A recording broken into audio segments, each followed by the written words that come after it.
महाराष्ट्र माझा प्रत्येक गावातून आणि प्रत्येक जिल्ह्यातून थेट तुमच्यापर्यंत। बैलगाडा शर्यतीच्या निमित्ताने राष्ट्रवादी काँग्रेसमधील नाराजी चव्हाट्यावर। कर्जत तालुक्याच्या इतिहासातील सर्वात मोठी बैलगाडा शर्यत रविवारी खांडपे येथे पार पडली। राष्ट्रवादी काँग्रेस पक्षाने या शर्यतींसाठी मोठी तयारी केली होती आणि त्याच शर्यतींच्या कार्यक्रमात राष्ट्रवादी काँग्रेस पक्षातील नाराजी पुन्हा एकदा समोर आली आहे। माजी आमदार सुरेश लाड व रायगड जिल्हा परिषदेचे माजी उपाध्यक्ष सुधाकर घारे यांच्यामधील राजकीय शीतयुद्ध पुन्हा एकदा समोर आल्याचे दिसून येत आहे। 2019 मध्ये कर्जत खालापूर विधानसभा मतदारसंघात माजी आमदार सुरेश लाड पराभूत झाल्यानंतर पुढील निवडणुकीत नवीन चेहरा हवा यासाठी राष्ट्रवादी काँग्रेस पक्षाचे नेते व रायगड जिल्हा परिषदेचे उपाध्यक्ष असलेले सुधाकर घारे यांनी त्या दृष्टीने तयारी सुरू केली असल्याचे व रायगड जिल्हा परिषदेत सुधाकर घारे यांचे वर्चस्व दिसून येत असताना कर्जत खालापूर विधानसभा मतदारसंघाचे शिवसेनेचे विद्यमान आमदार महेंद्र थोरवे यांनी आपला जम बसवायला सुरुवात केली होती। त्यातच माजी आमदार सुरेश लाड हे देखील विधानसभा निवडणुकीत पराभूत झाल्याने काहीसे विजनवासात गेले होते।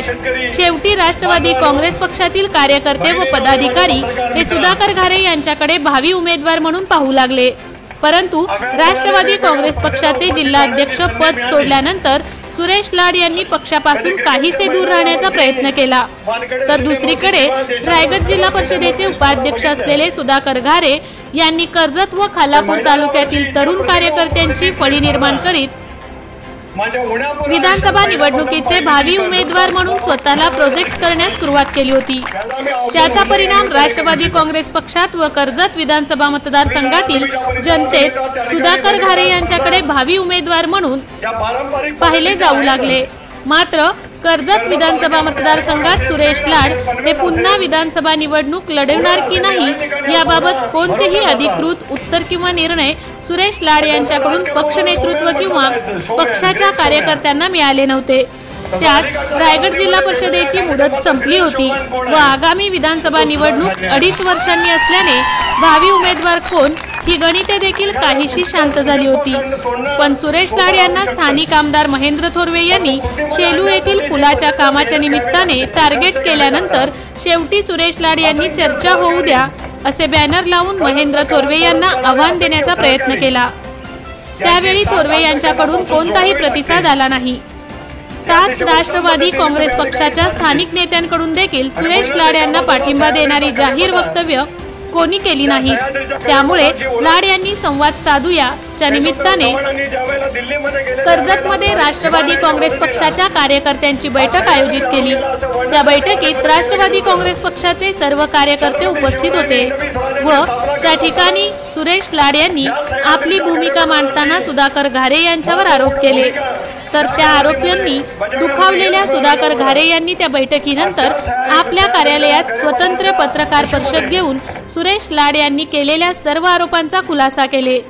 त्यामुळे राष्ट्रवादी काँग्रेस पक्षात सर्व अलबेल नाही हे दिसून येत होते। असे असताना सुधाकर घारे यांनी भव्य बैलगाडा शर्यत आयोजित केली आणि सुरेश लाड यांचे नाव पत्रिकेत छापण्यात आले होते।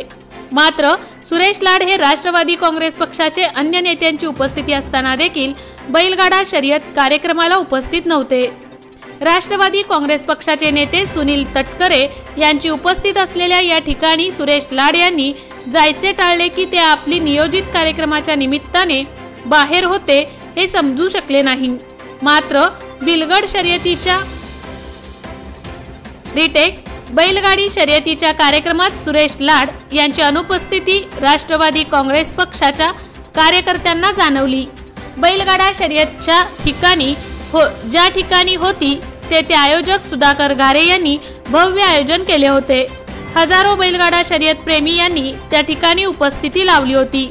त्यामुळे राष्ट्रवादी काँग्रेस पक्षाच्या नेत्यांनी सुधाकर घारे यांचा राष्ट्रवादी काँग्रेस पक्षातील शोमॅन असा देखील उल्लेख केल्याने राष्ट्रवादी काँग्रेसमधील आगामी उमेदवार म्हणून घारे यांना संधी मिळते की काय अशी शंका उपस्थितांच्या मनात निर्माण झाली असेल।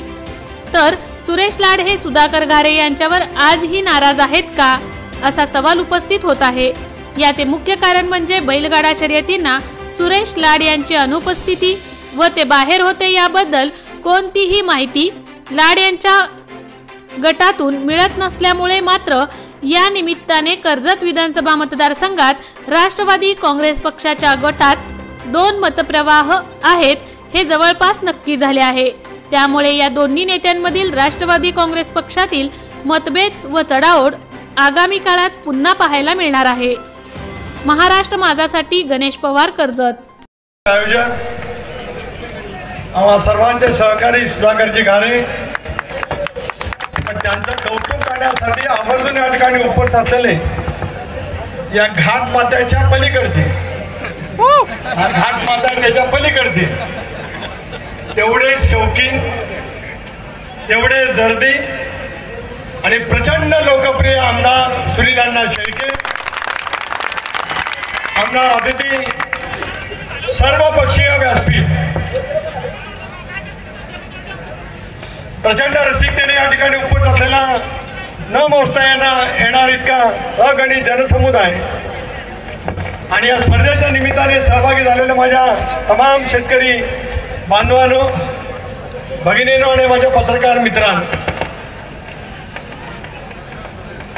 अव्याहतपणाने वेगवेगळ्या स्पर्धेला उपस्थित राहण्याची संधी मिळाली। कधी क्रिकेटच्या मैदानावरती, वानखेडे स्टेडियमवरती किंवा देशातल्या सर्व स्टेडियमवरती स्पर्धा बघितल्या, पण मैदानावरची इतक्या प्रचंड उपस्थितीतली स्पर्धा माझ्या उन्हापूर आयुष्यात पहिला प्रथम पाहिली ती कर्जतला सुधाभाऊ तुमच्यामुळे त्या ठिकाणी पाहिली। त्याला मी आवर्जून उल्लेख आणि त्याने करू इच्छितो। सुनील अण्णा, तुम्ही ज्या परिसरातून येतात त्या ठिकाणी बैलगाडा स्पर्धा या पारंपरिक पद्धतीच्या आहेतच। कर्जत तालुक्यामध्ये अलिबाग असेल, पेण असेल, पनवेल असेल, उरण असेल, याही ठिकाणी या स्पर्धा भरवल्या जातात।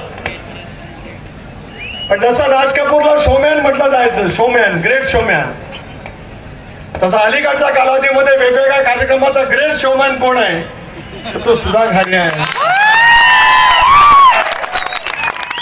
एखाद्या गोष्टीचा संकल्प करणं सोडणं सोपं राहू शकतं, पण तो कृतीमध्ये आणण्यासाठी जी प्रचंड मेहनत घ्यावी लागते, कष्ट घ्यावे लागतात, असंख्य सहकारी, कळत न कळत मदत करणारे असंख्य सहकारी यांची साथ अंतःकरणापासून जोडावी लागते।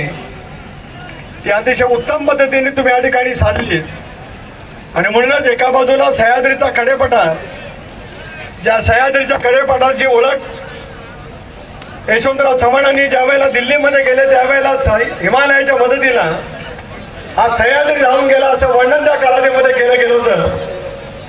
छत्रपती शिवरायांनी हिंदवी स्वराज्याची स्थापना करत असतानाच या सह्याद्रीच्या कडेपठाराची महत्त्वपूर्ण भूमिका त्या कालावधीमध्ये बजावण्यामध्ये यश मिळवलेलं होतं आणि त्या सह्याद्रीच्या या कडेपठाराच्या कुशीमध्ये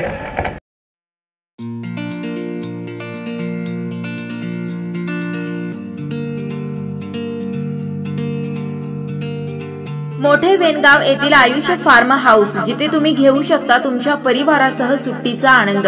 निसर्गाच्या सानिध्यात आणि कर्जत शहरापासून अवघ्या हाकेच्या अंतरावर असलेलं आयुष्य फार्म हाऊस पर्यटकांसाठी सज्ज आहे। राहण्याची व जेवणाची उत्तम प्रकारे सोय, तसेच स्विमिंग पूल, रेन डान्स, एसी रूम, खेळण्यासाठी ऐसपैस जागा, गेम आणि आकर्षक गार्डन तसेच सर्व सोयी सुविधा उपलब्ध। पत्ता मोठे वेणगाव, कर्जत, रायगड। बुकिंग साठी संपर्क भाई गायकार 88 88 38 11 11, अभिषेक गायकार 88 88 37 11 11, अवंतिका गायकार 77 20 04 56 78। तुमच्या परिवार आणि मित्रांसोबत सुट्टीचा आनंद घेण्यासाठी आत्ताच बुक करा आयुष्य फार्म।